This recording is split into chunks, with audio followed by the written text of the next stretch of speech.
শহরের কোলাহল থেকে একটু দূরে প্রকৃতির কোলে লুকিয়ে থাকা এক ছোট্ট স্বর্গ। সত্যি কথা বলি, সামসিংয়ে আসার প্ল্যান ছিল, কিন্তু এই জায়গাটা মণ্ডলগাঁও কমপ্লিটলি আনপ্ল্যান্ড। কখনো কখনো আনপ্ল্যান্ড জায়গাগুলি সব থেকে বেশি স্পেশাল হয়ে যায়, আর এই জায়গাটাও ঠিক তেমনি, যেখানে শব্দ কম কিন্তু অনুভূতি অনেকটা বেশি। আর আজকে আমি সেই অনুভূতিটাই আপনাদের সাথে শেয়ার করতে চলেছি।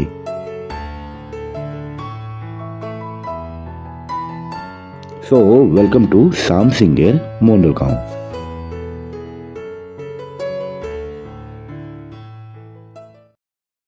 চেনা ছক চেনা ভিড়, দম বন্ধ এই শহর। খুঁজছিলাম শান্ত কোনো পাহাড়ি প্রহর। শামসিংয়ের বাঁকে বাঁকে মেঘেদের মেলা। হঠাৎ দেখি মণ্ডলগাঁও, রোদ্দুর ছায়ার খেলা। ছিল না কোনো প্ল্যান, ছিল না কোনো তাড়া। অচেনা এই পথেই মন আজ দিশে হারা। মণ্ডলগাঁও, যেখানে সময় থমকে দাঁড়ায়। মণ্ডলগাঁও, যেখানে মন ডানা মেলে হারায়। রয়্যাল ফরেস্টের ওই ব্যালকনি কোণে হাজারো না বলা গল্প জাগে মনে। মণ্ডলগাঁও, মেঘেদের ঘর বাড়ি। শহুরে কোলাহলের সাথে আজারি। আমি এখন এই পাহাড়ের শেষ প্রান্তে দাঁড়িয়ে আছি, আর আমার পিছনেই খাদ, পাহাড়ি খাদ। আর যেখানে দাঁড়িয়ে আছি তার উচ্চতা হচ্ছে সমুদ্রপৃষ্ঠ থেকে আনুমানিক ৪,৫০০ ফুট। আমি আজ চলে এসেছি মণ্ডলগাঁও, যা সামসিং অবস্থিত। তো হ্যালো এভরিওয়ান, আমি Amartya and welcome again to my channel Zindegi live with Amartya. Infinity view আর কাঞ্চনজঙ্ঘার মায়া। পাহাড়ের গায়ে রোদেলা রঙের ছায়া। মূর্তি নদীর শব্দ আসে দূর থেকে ভেসে। একটু শান্তি খুঁজে পাওয়া এই পরিবেশে। খুব বেশি নেই প্রচার, নেই কোনো চেনা ভিড়ি।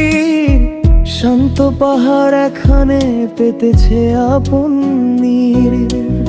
ব্লগিংটা আমার কোনো পেশা নয়, এটা আমার একটি হবি মাত্র। তাই আপনারা আমার এই চ্যানেল দেখতে পাচ্ছেন প্রপার্টির আনবায়াস রিভিউ এবং ডিটেল ট্যুর ইনফরমেশন। আপনাদের সঙ্গে আরও বেশি করে কানেক্ট থাকার জন্য একটা হোয়াটসঅ্যাপ গ্রুপ বানিয়েছি, ডিসক্রিপশনে তার লিঙ্কটা দিয়ে দিলাম, চাইলে জয়েন করতে পারেন। ইচ্ছা আছে ভবিষ্যতে আপনাদেরকে নিয়ে একটা গ্রুপ ট্যুর অ্যারেঞ্জ করার। এই বিষয়ে আপনাদের কি মতামত কাইন্ডলি জানাবেন, তাহলে আমার বুঝতে সুবিধা হবে। মণ্ডলগাঁও, যেখানে সময় থমকে দাঁড়ায়। মণ্ডলগাঁও, যেখানে মন ডানা মেলে হারায়। রয়্যাল ফরেস্টের ওই ব্যালকনি কোণে হাজারো না বলা গল্প জাগে মনে। শব্দ কম, অনুভূতি অনেক বেশি। মণ্ডলগাঁও, তোমার পাহাড়ি হাসিতেই আমি খুশি। এই উইকেন্ডটা আবারও ডুয়ার্স চলে এলাম। ডুয়ার্সে কিন্তু এই বর্ষাকালের জন্য আদর্শ একটা উইকেন্ড ডেস্টিনেশন। আর আজকে যে রিসর্টটা বেছে নিয়েছি তার নাম হচ্ছে রয়্যাল ফরেস্ট রিসর্ট। আর এই রিসর্টের আরেকটাও নাম আছে, যেটা হচ্ছে ইনফিনিটি ভিউ পয়েন্ট হোমস্টে। রিসর্টটা অনেকটাই বড়, ফলে ঘুরে ঘুরে দেখতে একটু টাইম লাগছে। আর এই মণ্ডলগাঁও যেটা আছে সেটা হচ্ছে সামসিংয়ের মধ্যে অবস্থিত। আর Samsing is the part of Dooars.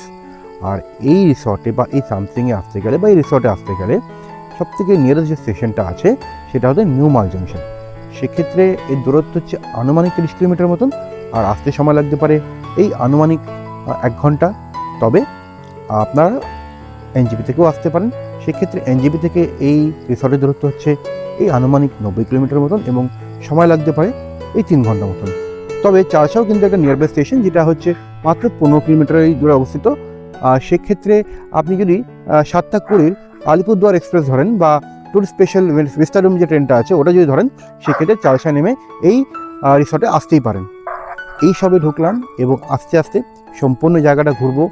এখানকার খাওয়া দাওয়া, এখানকার ব্যবহার স্টাফদের এবং আশেপাশে যে সমস্ত অফবিট জায়গাগুলো ঘোরা আছে সেইগুলো ঘুরে দেখবো।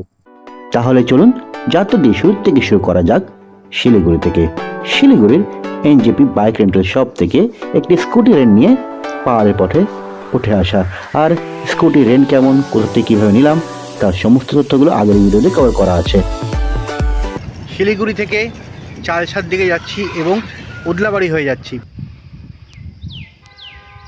আমি আছি এখন উদলাবাড়ি টি এস্টেটে। কি অসাধারণ, মানে এই জায়গাটা এত সুন্দর, ভাল লাগছে এই চা বাগানের মাঝখানে, মানে অসাধারণ, এত সুন্দর লাগছে আমি আর কিছু ভাষায় প্রকাশ করতে পারছি না। আর এই যে দিকটা আছে এটা হচ্ছে গাজলডোবা ড্যাম্পের দিকটা, এই রাস্তা হয়ে এলাম। আর এই যে রাস্তাটা চলে যাবে এটা হচ্ছে উদলাবাড়ি মোড়ের দিকে। আর আপনি বাইক বা স্কুটিতে এলে না, নিজের মতন দাঁড়ানো যায়, জায়গাটাকে উপভোগ করা যায়, খুব সুন্দর লাগে। কিন্তু মানে যে জায়গাটা ইচ্ছা হচ্ছে দাঁড়াচ্ছি, একটু ফটোশুট করছি, একটু ভিডিও করছি, হ্যাঁ নিজের মতন করে একটু সময় কাটাচ্ছি, কুমটি কিছু দোকান আছে সেখানে বসে চা খাচ্ছি, অসাধারণ অসাধারণ।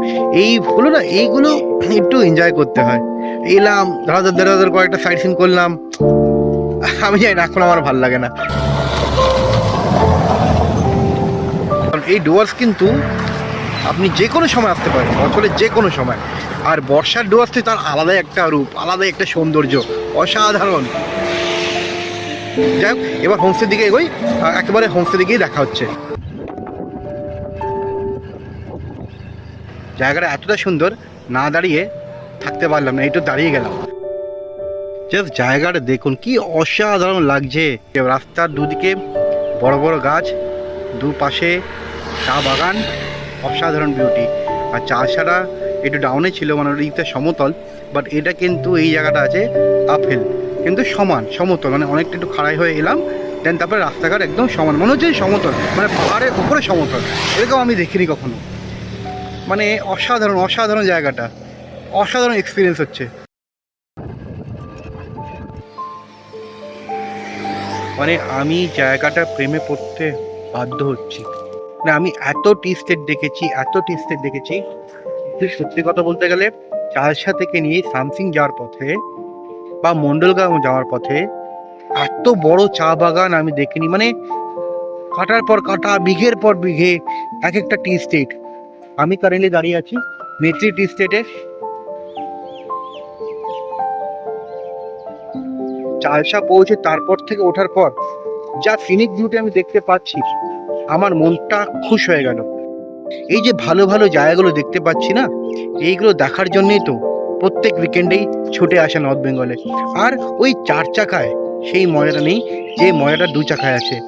180 ডিগ্রি দিয়ে পুরো প্রকৃতিকে অনুভব করবো, দেখতে দেখতে রাস্তা যাবো, অসাধারণ জায়গা। রাস্তার এই 3-4 কিলোমিটার কিন্তু ভালো গভীর অরণ্য আছে, বেশ ভাল লাগে, গা চমচম করছে। এই মন্ডল গ্রামের প্রত্যেকটা রাস্তাঘাট ভালো, ফলে 2 হুইলার 4 হুইলার নিয়ে আসতে কিন্তু আপনার কোনো সমস্যার সম্মুখীন হবেন না। আর আপনি আমার পিছনে দেখতে পাচ্ছেন, এটা হচ্ছে এন্ট্রান্স গেট, আর ঢুকে সোজা গেলেই পার্কিং এরিয়া।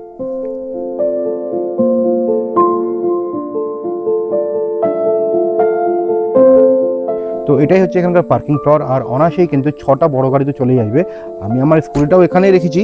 আর চলুন তাহলে এবার একটু ঘরদোরগুলো একটু এক্সপ্লোর করা যাক। আমি কোন রুমটা পেয়েছি, কেমন আমার রুমটা, সেগুলো একটু দেখিনি। চলুন তাহলে। তো এখানে একটা বারান্দা আছে, আর এটাই হচ্ছে আমার রুম। আসুন তাহলে একটু রুম ট্যুরটা করে নিই। তো এটা হচ্ছে একটা কিং সাইজ বেড, যেখানে 2টো অ্যাডাল্ট ব্যক্তি থাকতে পারবে, 3 জন হবে না। হ্যাঁ, খুব বেশি হলে একটা 3-4 বছরের বাচ্চা মাঝখানে অ্যাডজাস্ট হয়ে যেতে পারবে। আর এখানে আছে জল, গ্লাস, অ্যাশট্রে, সাইড টেবিল, ওখানে কিছু ইলেকট্রিক পয়েন্টস আছে, একটা মিরর, আর এখানে আছে একটা মিনি ওয়ার্ড্রপ, জামা কাপড় ঝুলাবার ব্যবস্থা করা আছে। এখানেও কিছু চার্জিং পয়েন্ট আছে, আর ওদিকটা হচ্ছে ওয়াশরুম। চলুন একটু ওয়াশরুমটা দেখে নেওয়া যাক। ওয়াশরুমটা কিন্তু খুব নিট অ্যান্ড ক্লিন, ওয়েস্টার্ন কামার, বেসিন, মগার বালতি দিয়ে দিয়েছে। আচ্ছা, জামা কাপড় ঝোলার ব্যবস্থাও আছে, শাওয়ার আছে। খুব সুন্দর জায়গাটা। চলুন একটু ইনফিনিটি ভিউ পয়েন্টে যাই। এই ডুয়ার্স নিজের মধ্যে কত কি লুকিয়ে রেখেছে। এত একটা সুন্দর গ্রাম আগে জানাই ছিল না আমার। এই উপর থেকে ভ্যালি ভিউটা কি সুন্দর লাগছে।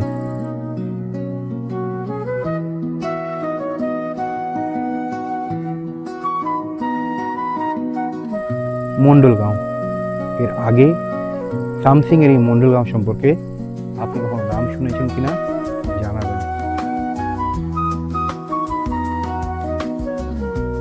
ইনফিনিটি হোমস্টেতে এসেছি, আর ইনফিনিটি ভিউ পয়েন্টে যাবো না এরকম তো হতে পারে না।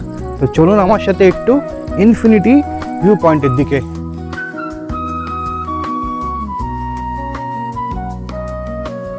মনটা ইনফিনিটি ভিউ পয়েন্ট থেকে ভিউটা দেখে খুশ হয়ে গেল। অসাধারণ কিন্তু এই জায়গাটা, আসবেন কিন্তু।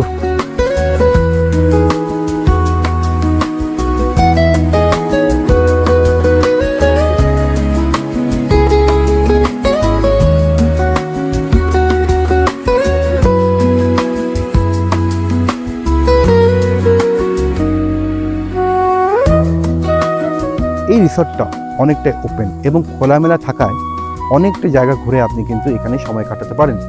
আর বিনোদনের জন্য এখানে কিন্তু একটা ব্যাডমিন্টন কোর্টও আছে। চাইলে কিন্তু আপনারা এই বাকি গেস্টের মতন আপনারাও কিন্তু একটু ব্যাডমিন্টন খেলতেই পারেন।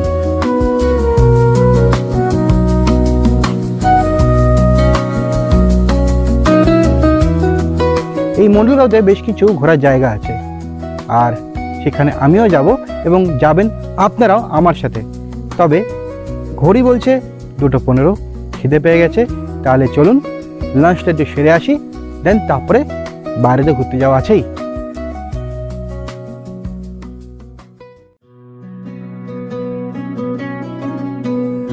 টমেটো দিয়ে এই রাইসটাই খুব সুন্দর গার্নিশিং করে দেওয়া হয়েছে। ঝুড়ি ঝুড়ি রাইস, আচার, মিক্স ভেজ, ভেন্ডি ভাজা, পাঁপড়, একটু স্যালাড, আর এদিকে আছে ডাল, আর এদিকে আছে চিকেন। ভ্রমণ মানেই শুধু জায়গা দেখা নয়, ভালো খাওয়ারও তার একটা বড় অংশ। Simple food but full of flavour, fresh and homely. Honestly বললে এই এক্সপিরিয়েন্সটা খুবই স্যাটিসফাইং। তো লাঞ্চ করে বেরিয়ে পড়লাম এখানকার গ্রামটা ঘুরতে, আর কিছু সাইট সিন আছে সেগুলো কভার করতে। তাহলে চলুন আমার সাথে এই সাইট সিনগুলো ঘুরে আসবেন এই ভিডিওর মাধ্যমে। চলুন তাহলে। তো আমি চলে এসেছি এখন লালিগোরাস ভিউ পয়েন্টে। সিনিক ভিউটা এখানে কিন্তু সত্যি খুব ভালো। বৃষ্টিকালে এই ডুয়ার্স কিন্তু মারাত্মক রূপে সুসজ্জিত হয়ে যায়। একটা নতুন জীবন ডুয়ার্স যেন খুঁজে পায়।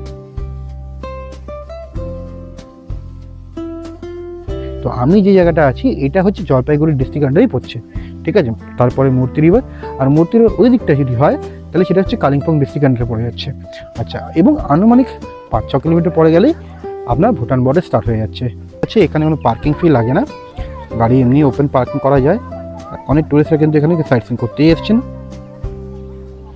আমি যেটা জানি যে এর পাশে একটা রাস্তা গেছে, সেই রাস্তাটা 1000 ফুট নিচে গেলে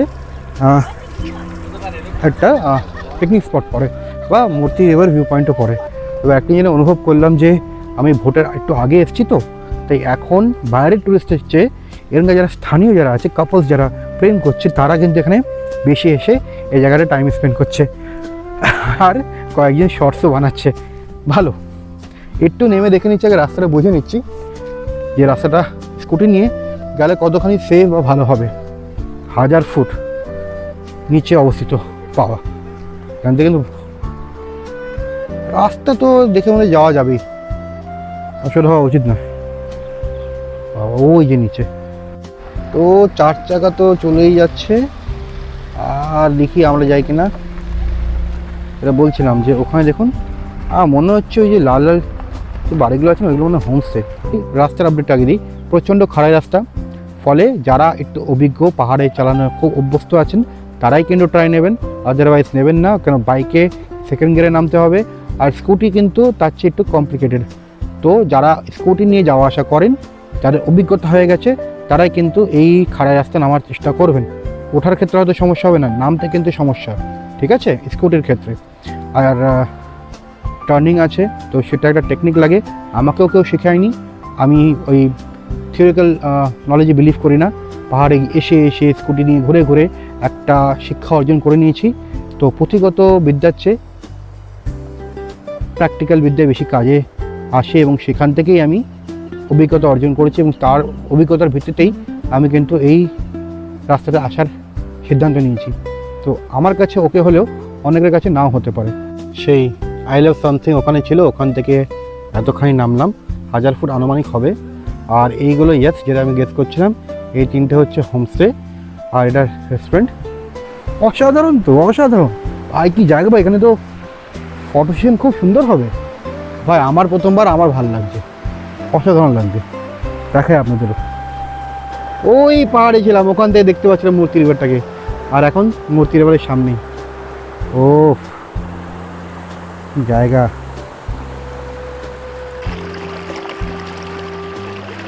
একই তো জায়গাটা ভালো, তার উপর এই ওয়েদারটা ক্লাউডি হয়ে যাওয়াতে আরও বেশি ভাল লাগছে, আরও বেশি ভাল লাগছে।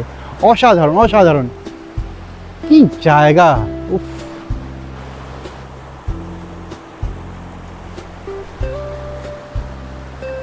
এবার বুঝতে পেরেছেন তো কেন স্কুটি বাইক কেন ভালো পাহাড়ে ঘুরতে এসে?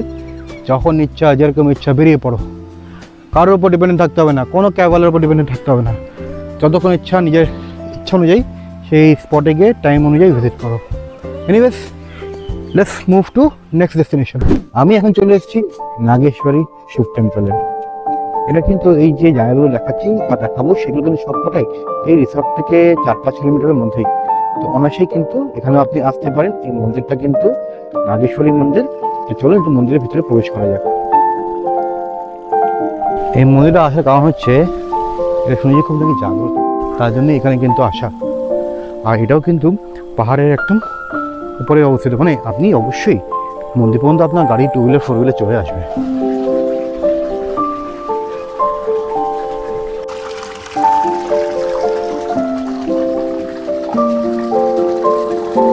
ঠাকুরের প্রসাদ পেয়ে গেছি, বেশ ভালো জায়গাটা, খুব শান্তির জায়গা, নিরিবিলি পরিবেশ, খুব একটা ভিড় নেই, আর পাহাড়ে একদম টপে, এখান থেকে ভিউটাও কিন্তু বেশ ভালো দেখা যাচ্ছে। এই চত্বরে এলে এই মন্দিরটা আসবেন, এই মন্দিরটা, এই জায়গার এই মন্দিরটার সাথে সাথে আশেপাশে যে সিনিক বিউটিটা আছে, এটা কিন্তু দেখতে আপনার খুব ভালো লাগবে। এবং এই রিসর্ট থেকে যখন আসছি, যে রাস্তার মাধ্যমে আসছি, সেই রাস্তাটাও কিন্তু অসাধারণ সুন্দর, দুদিকে শুধু চা পাতার গাছ, চা বাগান আর চা বাগান। যাক, এবার এই শিব মন্দির থেকে বিদায় নিয়ে এর পরবর্তী গন্তব্যস্থল চালসা ভিউ পয়েন্ট, সেখানে যাব। চলে এসেছি চালসা ভিউ পয়েন্টে।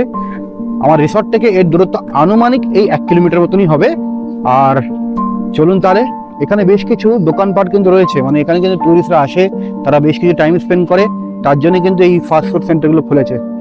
তো বেশ, আপনি যদি এখানে এসে যদি কিছু স্ন্যাক্স জাতীয় খাবার খেতে চান, তাহলে খেতেই পারেন। বেশ কটা দোকান কিন্তু আছে এখানে, যেমনি আপনারা আমার পিছনে দেখতেই পাচ্ছেন।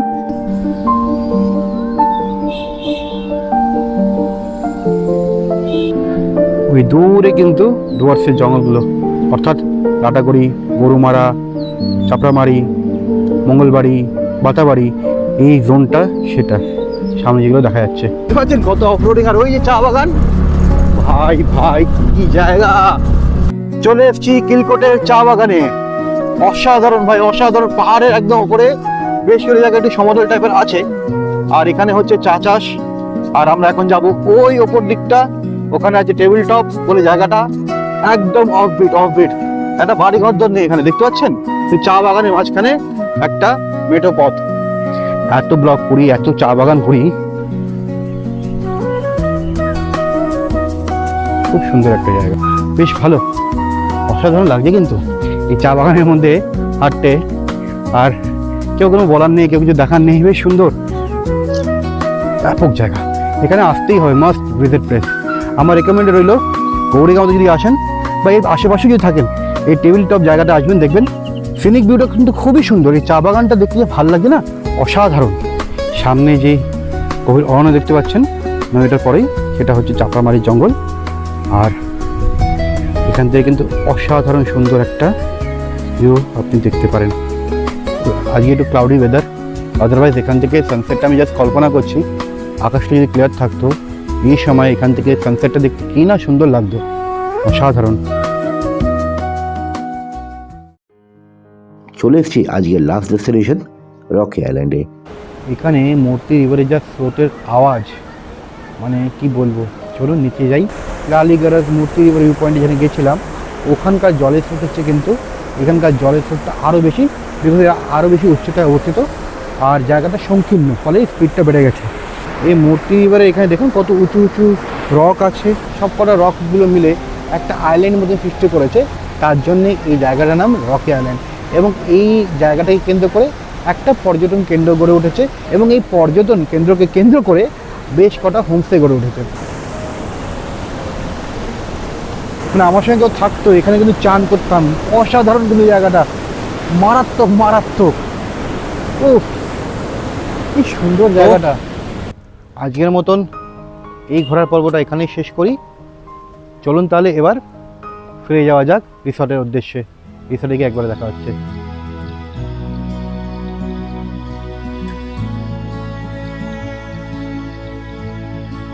করতে পারি 6:30 আর চলে আসছে সন্ধ্যের চা আর একটু ভেজ পকোড়া, মানে বেসিক্যালি পেঁয়াজি।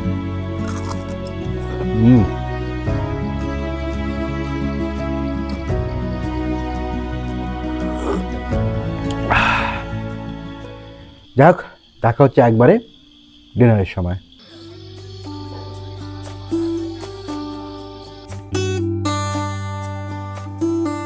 দেখতে পাচ্ছেন আচার, পাঁপড়, পেঁয়াজ। আচ্ছা, এটা কিন্তু নেপালি স্টাইলে ওরা বললো একটা আলুর মাখা মাখা একটা তরকারি, একটা অমলেট, দুটো রুটি, আর এদিকে একটু ভাত আর ডাল। আজ অনেকটাই ক্লান্ত, আমি আমার ডিনারটা সেরে নিই, কালকে সকালে আবার দেখা হচ্ছে এবং আরও কিছু তথ্য শেয়ার করবো আপনাদের সাথে। গুড মর্নিং ফ্রম মণ্ডলগাঁও, সামথিংয়ের মণ্ডলগাঁও। সকাল সকাল ঘুম থেকে উঠে গেছি। সকালে ব্রেকফাস্টটা এরকম একটা মনোমুগ্ধকর পরিবেশের মধ্যে, এই পাহাড়ের চূড়ায় পাহাড়ের শেষ প্রান্ত থেকে বসে খেতে ভালোই লাগবে। আর তাই জন্যেই এখানে একটু ব্রেকফাস্টে যেতে বললাম। রুটির সঙ্গে রয়েছে খুব মাখো মাখো একটা ছোলা মটর দিয়ে একটা তরকারি, ঘুগনিও বলতে পারেন, আর একটু আচার, একটু পেঁয়াজ। চাটা আসছে। খেতে গেলে দু একটা কথা বলি। ফার্স্ট অফ অল ট্যারিফের কথা। তো এখানকার ট্যারিফ হচ্ছে 1200 থেকে 1400 টাকার মধ্যে ঘোরাফেরা করে, ডিপেন্ড করছে সিজনের ওপর। যদি অফ সিজন হয় তাহলে 1200 টাকা, আর যদি পিক সিজন হয় তাহলে 1400 টাকা প্রতি ব্যক্তি, খাওয়া দাওয়া ইনক্লুডিং, মানে 4 বেলা খাওয়া দাওয়া, যেগুলো আমি খেলাম আপনি দেখতেই পেলেন। আর আপনারা যদি একটু বড় গ্রুপ নিয়ে আসেন, বেশ কিছুদিন ধরে থাকেন, সেক্ষেত্রে ডিসক্রিপশনে যে নাম্বারটি দেবো দেবদার সঙ্গে কথা বলে নেবেন, সেক্ষেত্রে অবশ্যই ডিসকাউন্ট পেয়ে যাবেন। সেকেন্ড আসি খাওয়া দাওয়া এখানকার মানটা যথেষ্ট ভালো, সম্পূর্ণ ম্যাক্সিমামটাই আপনি অনুভব করবেন যে এখানে অথেন্টিক নেপালি খাবারই খাচ্ছি। আর সাইট সিনিং, বিউটি, এই নিয়ে কোনো প্রশ্নই নেই, অসাধারণ একটা জায়গা, আর স্টাফগুলোও ভালো। আজকে আমার এই জায়গা থেকে আর ফেরার ইচ্ছা করছে না, মনে হচ্ছে আরও একদিন থেকে যাই, তবে কিছু করার নেই, ফিরতে তো হবেই। আর আজকে তাহলে এই ব্লগটা এই পর্যন্ত থাকুক, খুব তাড়াতাড়ি আবার দেখা হচ্ছে অন্য একটা এপিসোড নিয়ে। Till that time, good bye and take care. সবাই ভালো থাকবেন।